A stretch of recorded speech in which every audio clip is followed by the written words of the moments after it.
Ndabashuhuje nanone bakunzi b'Agaseke k'amakuru official. Reka nanone mbere yo kugapfundura tubanze duhere ku makuru agezweho muri aka kanya cyane cyane arebana n'itorwa ry'umushumba mukuru wa Kiliziya Gatolika ku isi. Mu cyiciro cya gatatu cy'umunsi wa kabiri w'amatora y'umushumba mukuru wa Kiliziya Gatolika ku isi ari kubera i Vatikani, hongeye kugaragara umwotsi w'umukara bivuze ko nta papa watowe. Nta amatora yo gusimbura Papa Francis witabye Imana mu kwezi kwa kane ku itariki 21 yari afite imyaka 48 y'amavuko nyuma y'igihe yari amaze arwaye indwara z'ubuhumekero. Gutora papa byatangiye ku munsi w'ejo tariki 7 ukwezi kwa gatanu, ariko ku nshuro ya mbere ntiyabashije kuboneka. Umwotsi w'umukara wasohotse nyuma y'amatora abiri yabaye kuri uyu wa kane, bivuze ko mu masaha ari imbere nabwo haza kuba andi matora abiri mu gushaka uhagarara Kiliziya Gatolika ku isi. Nta matora ari kubera muri Chapelle ya Sistine mu mwiherero utorerwamo papa uzwi nka conclave. Aya matora ari gukorwa n'abakardinali 33, mbabwire ko harimo n'umushumba Archevêque ya Kigali Antoine Kardinali Kambanda. Uyu mubare utora wariyongereye ariko kandi kuko 2005 papa yari yatowe n'abakardinali 115, ari nako byagenze 2013.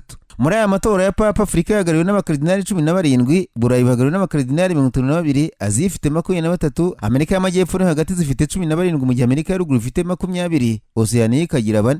Abakardinali bose bagomba gutora papa baturuka mu bihugu 69. Impuzandengo y'imyaka yabo ni 70 n'amezi 3. Umuto muri bo ni uwitwa Mikora Pikchok wo muri Ukraine ufite imyaka 45, umukuru akaba Carlos Osorosiera wo muri Espagne ufite imyaka 79. Gutorwa bikorwa kane ku munsi, kabiri mu gitondo na kabiri nyuma ya saa sita kugeza habonetse utsinda. Mu mbuga ni abazirika ya Mutagatifu Petero hazindukiye abakristo bategereje kumenya umusaruro uva mu matora, ariko bigaragara ko uyu munsi bari bake mu gitondo, uko bucya niko byongera nk'uko byagenze ku munsi w'ejo ku wa gatatu. Umwotsi w'umweru n'urari utazamutse kuri Chapelle ya Sistine biraba bisobanuye ko itora rikomeza ku itariki 9 Gicurasi ndetse byanashoboka rikaba ryazageza no ku itariki 10 Gicurasi, mu gihe umukandida umwe atabona amajwi 89 muri aba ngaba 133 barimo batora. Agaseke k'amakuru mu Karere ngapfunduriye muri Tanzania. Abadepite b'inteko ishinga amategeko yo mu Burayi basabye ubutegetsi bwa Tanzania gufungura nta mananiza umunyapolitiki utavuga rumwe na leta Bwana Tundu Lissu. Iyi nteko ishinga amategeko yateranye ku wa gatatu yavuze ko umwuka utari mwiza muri Tanzania mu gihugu cyitegura amatora ya perezida mu kwezi kwa 10 uyu mwaka. Abo badepite bavuze ko batengujwe na Perezida Suluhu Hassan kuko akijya ku butegetsi bizera ko uzazana impinduka, ariko ngo yakomereje mu murongo w'igitugu nka Dr Magufuli yasimbuye.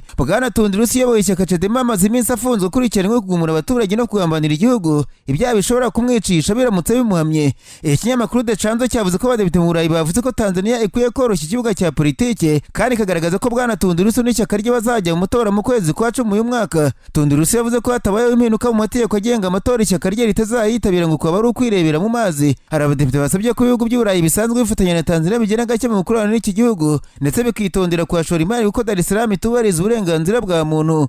Abadepite bavuze ko bifuza ko muri Tanzania haba amatora abaye umucyo no mu bwisanzure, kandi abatavuga rumwe na leta bakayitabira, iki gihugu kikanubahiriza uburenganzira bwa muntu. Mu Burundi urwego rushinzwe abinjira n'abasohoka rwimye inzira abarundi baturutse mu burasirazuba bwa Repubulika ya Demokarasi ya Kongo bafite pasiporo ziteyeho kashe y'ibiro rya FC23. Abo bagenzi biganjemo abacuruzi n'abashoferi b'amakamyo basobanura ko baherutse kunyura mu bice bigenzurwa na M23. FC23 nigenzura serivisi z'abinjira n'abasohoka ku mipaka iri ku mijyi igenzura irimo Bunagana na Goma mu ntara y'Kivu y'Amajyaruguru ndetse na Bukavu muri Kivu y'Amajyepfo. Nk'uko ikinyamakuru SOS Mineke yabyanditse, ubwo abarundi bageraga ku mupaka akobera mu ntara ya Muyinga, pasiporo zabo zarafatiriwe, urwego rw'abinjira n'abasohoka rugumana bamwe, abandi basubizwa inyuma.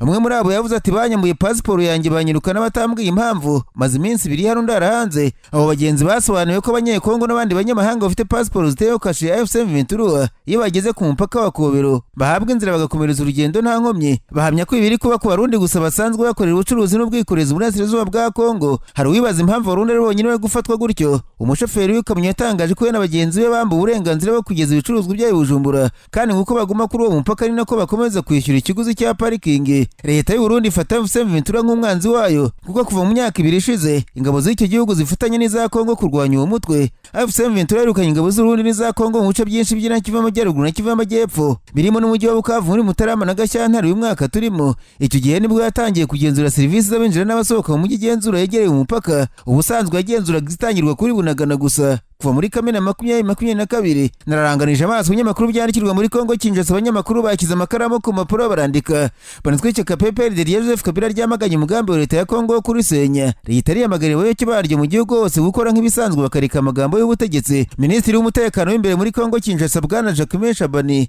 yasabye umushinjacyaha w'urukiko rushinzwe kurengera itegeko nshinga gutangira inzira yo gusenya ishyaka PPRD rya Joseph Kabila. Ibinyamakuru muri Kongo byanditse ko iri shyaka ryavuze ko Minisitiri Shabani arisabira gusenyuka agendeye ku magambo adafite ishingiro, ndetse ngo umwanzuro nubwo wagerwaho byaba ari akarengane. Uyu muyobozi yashinje abayobozi benshi ba PPRD gushyigikira ihuriro rya FCM rirwanya leta, asobanura ko bagira uruhare mu guhungabanya ubwigenge n'ubusugire bwa Kongo. Ariko iryo shyaka ryarahera ryikurunga hasi rivuga ko ribekerwa ritari kumwe na M23. Bwana Shabani yasobanura umushinjacyaha ko umuyobozi w'icyubahiro Joseph Kabila yasuye umujyi wa Goma ugenzurwa na FCM bigaragaza ko iri shyaka rifite uruhare mu ntambara ibera mu burasirazuba bwa Kongo. Kuri visi perezida wa PPRD Obe Minaku, Minisitiri Shabani ngo yavuze ko muri Gashyantare umwaka umunyapolitiki yatangaje ko ishyaka ryabo rizakora ibishoboka byose kugira ngo ubutegetsi bwa Tshisekedi buveho. Minisitiri Shabani yagaragaje ko ibi byose bigaragaza ko PPRD ari ishyaka rifite umugambi wo gusenya Kongo, bityo ko naryo rikwiye gusenywa hifashishijwe amategeko. Ubusabe bwo gusenya PPRD bukurikiye icyemezo Minisitiri Shabani yafashe cyo guhagarika ibigo byose by'iri shyaka muri Kongo Kinshasa nyuma y'uruzinduko rwa Kabila agirirwa mu tariki ya 18 z'ukwezi kwa kane uyu mwaka. Ninyabije muri Sudani y'Amajyepfo abanyamakuru bicaye imbere ya mudasobwa barandika banitswe abana barenga 60,000 muri leta y'Ipanaire muri Sudani y'Epfo basanganwe imibereho mibi bashobora gupfa bazize inzara kubera ko bagira neza batabasha kuhageza ubufasha kubera imirwano muri kariya gace.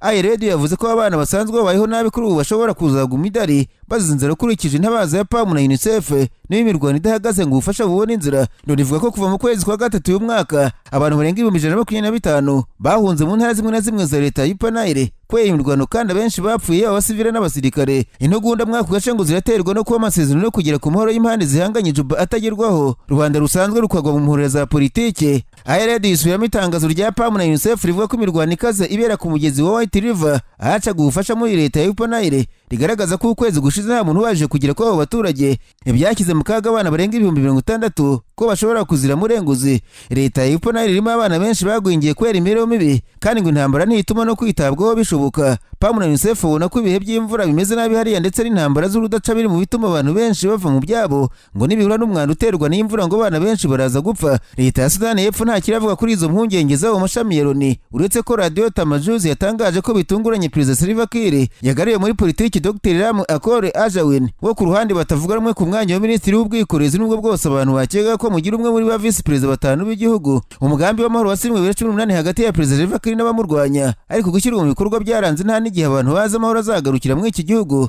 giherutse kwinjira muri EAC. Muri Uganda w'ishyaka NUP riramagana iyicarubozo ryakorewe umurinzi wa Cyangugu Batarias Boboene wamenyekanye nka Edi Mutwe.